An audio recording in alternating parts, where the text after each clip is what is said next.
We're all winners today, tribe. Absolutely every one of us. Well, actually just me, because the punishing one is now in the grave thanks to the rogue one. We had the P1, now we've got the R1. Amazing, amazing. Not only that, ladies and gentlemen, if you remember a week ago, I did a giveaway for 5 winners for Rogue One shards. Absolutely free. Those will be announced in today's video, so stick around for that. For future marquees, make sure you do keep an eye on my videos on my channel. I will be doing one giveaway every single time a new marquee comes around. Just join in my Discord to get announcements of when those are going to be. Links in the description down below. Let's talk about the Rogue One. So yesterday, when we had the Rogue One drop into the game, I did a heck of a lot of testing, and I've done even more testing today. The Rogue One is ridiculously powerful, ladies and gentlemen, beyond all recall. And what it means is that the Profundity is now back in its place as number 2 in the standing. I mean, you could even argue it's number 1, but it's not really. The benefit of the Rogue One is that mostly we do not have to invest in it very much. You do not need to whale on this ship at all. All you really need is this unique, the SW0608 unique. This thing is very, very powerful. It absolutely shuts down Executors 100% when taken on offense. You can full auto destroy them, even with Punishing One maxed out fleets, unless they try to do some funny business, maybe throw in the TIE Bomber, but even then I don't think it's going to work very well. On offense, destroys the Executor. Now the great thing is it also destroys the Leviathan. Isn't that nice? Isn't that nice? Now there are some things that can go wrong. There's a little bit of RNG that can come into play, but it's still a very reliable Leviathan counter. I was testing it, fine-tuning it last night, and I've seen Vexatron has put out a really good video guide on how to do it. I'm going to go through his guide in my video today, but we are also going to link it down in the description down below. So let's talk about that levy counter real quickly, okay? We'll talk about the levy counter and we'll talk about how and why it works.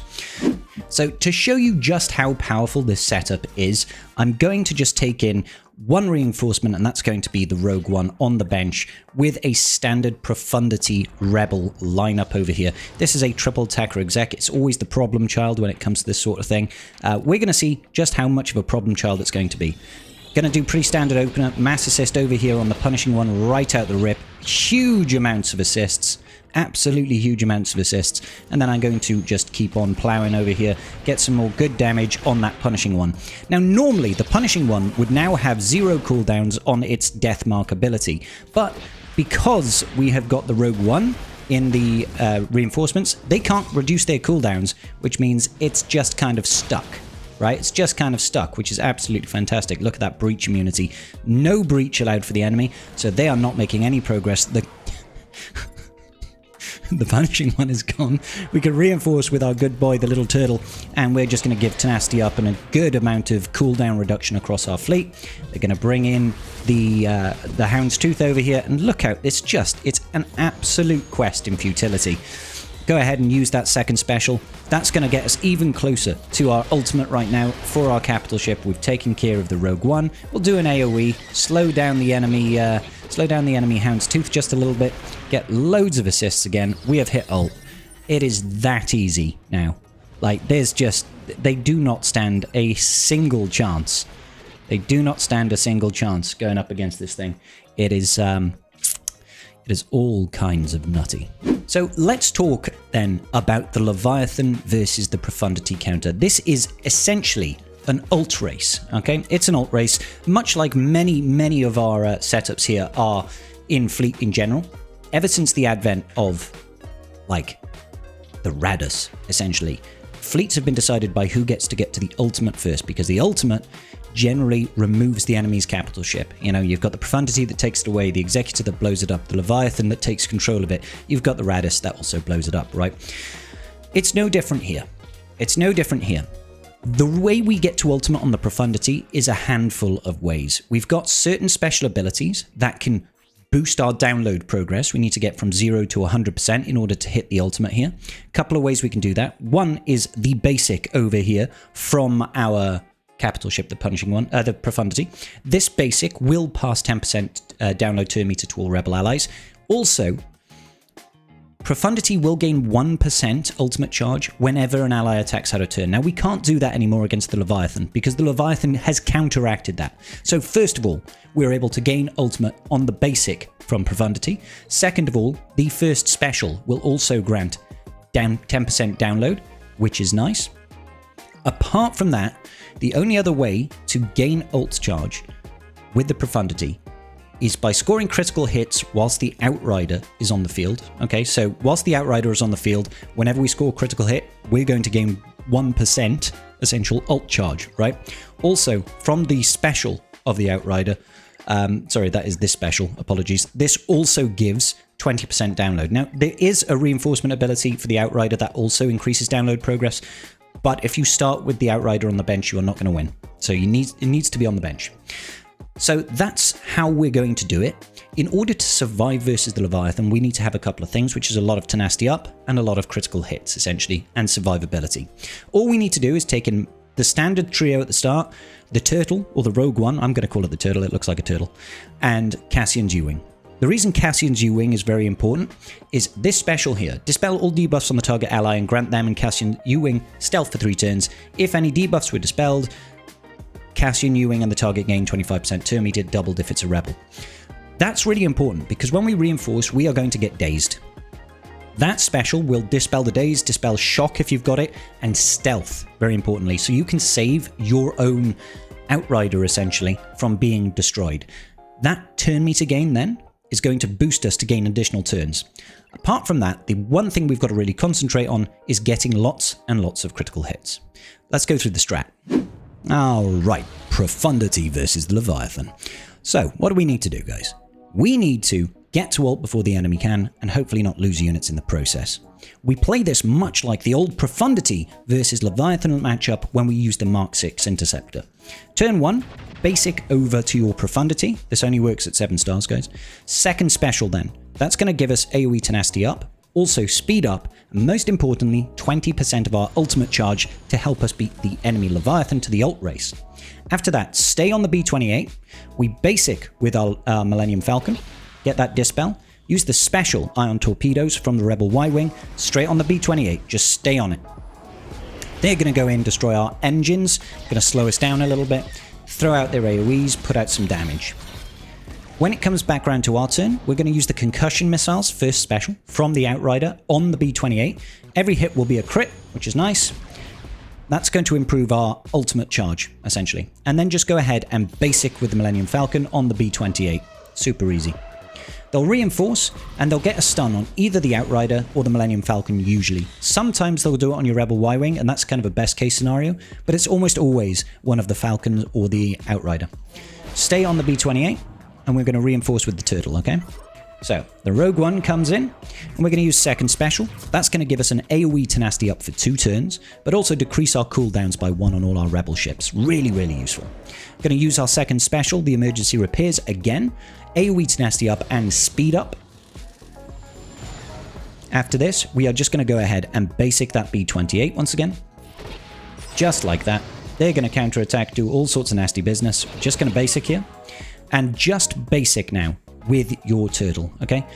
Just use the basic because it does 3 hits. Those 3 hits can all be crits. That's faster ult charge for us. If you do the AoE, it's not going to work in your favor, guys. Just basic there every time. Alrighty, so a basic once again. I recommend if you're in a situation like this, you're probably better served actually just doing a wiggle to save your Millennium Falcon. You don't want to lose a unit. That's very important. After this, we are going to reinforce with a Cassian's U-Wing, bring him on in. They are going to put daze on us. We are going to use the last special to dispel and stealth down on our Outrider, okay?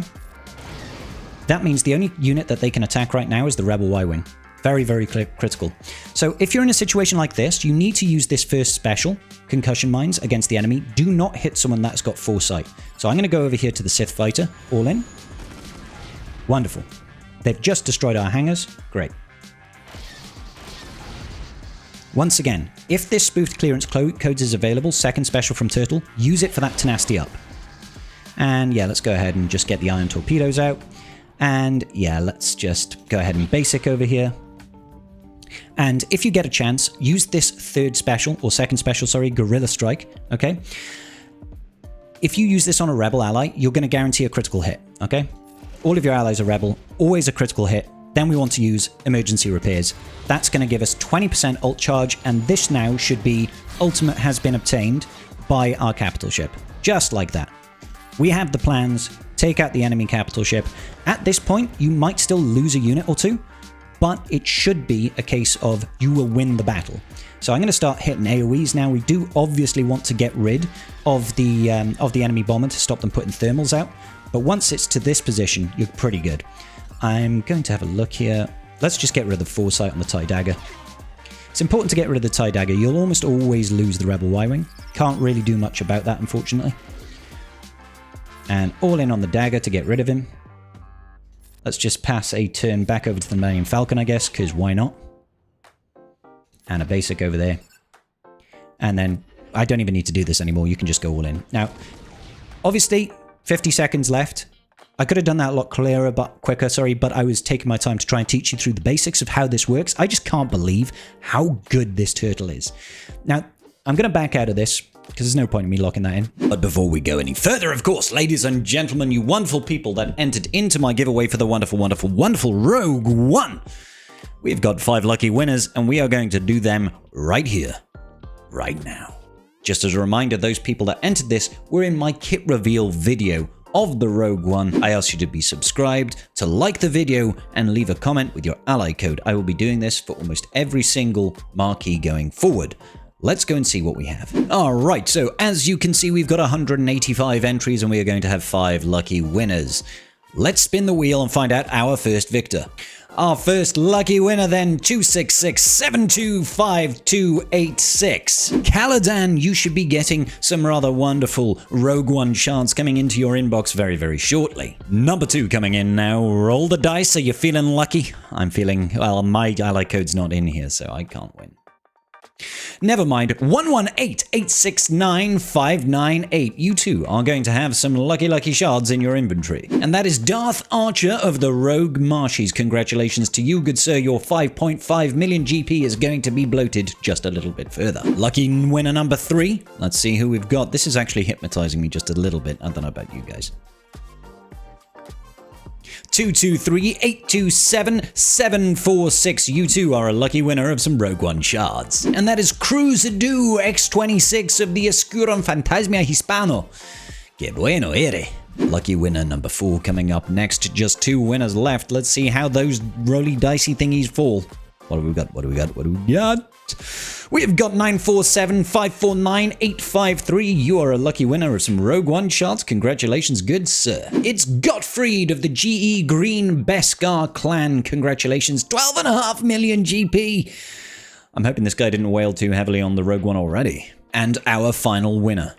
Put your hands together, please, ladies and gentlemen, for the last winner of our Rogue One giveaway. It's none other than 443488262. Congratulations to you. And that is Deimos66 of the Darkest Reborn. This wonderful individual has got 3.5 million GP and is running the Galactic Republic Endurance Fleet. It's a good fleet, actually. Should totally run that.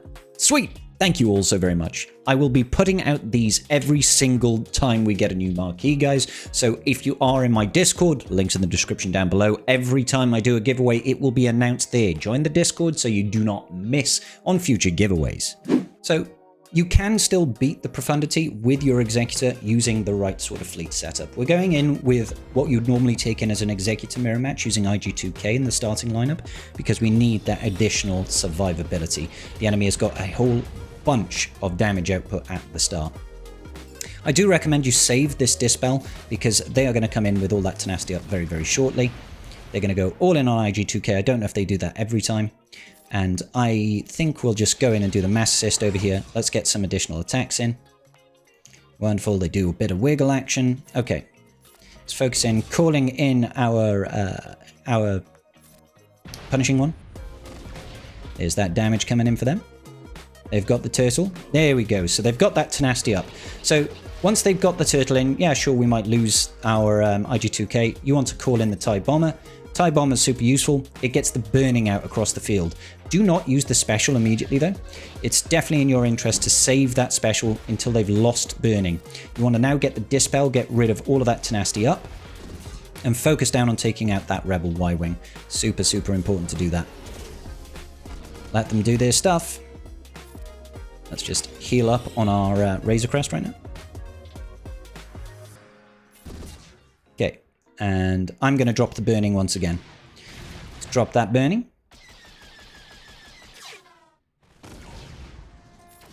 Focus down on the Y-Wing.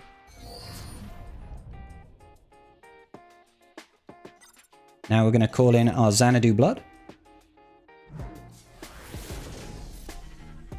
Calling in our Punishing One. Should get a nice counterattack going. There we go. We've got our soft contract. Take out the Y-Wing. Good. Once the Y-Wing is taken out, it becomes a little bit on the easier side.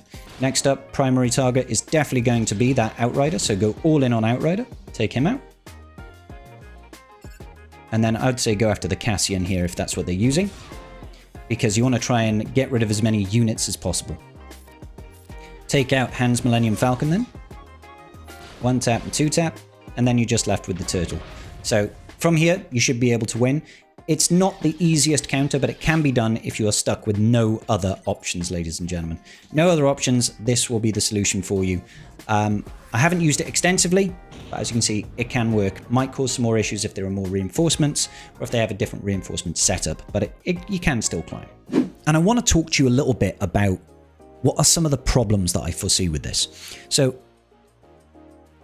the Executor can still win against the Profundity if it's on defense. I don't expect us to see many Executors on defense or Profundities on defense. So the Executor can still beat it offensively. The Punishing One has been completely shut down. Profundity now dominates the Executor in general. I had a big issue.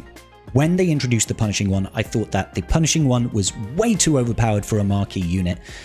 Elevated the Executor on top of the Profundity, even though Profundity was the designated counter to the Executor when it came out. I can't in good conscience say that the Turtle or the Rogue One is a great addition, because it is essentially the same thing as the Punishing One, except now it is on a different fleet.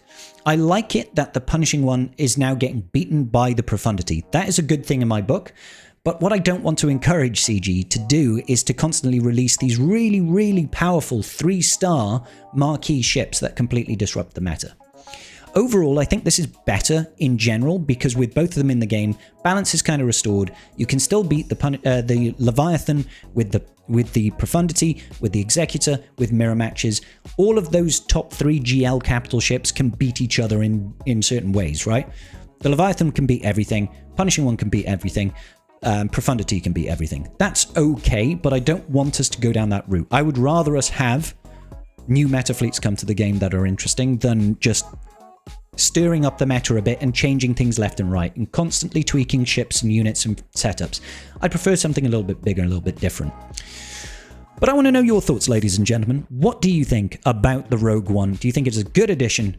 And let me know in the comments section down below if you were one of our 5 lucky winners. Give us a like while you're there, and I'll see you all in the very next video. Peace out, and may the Force be with you.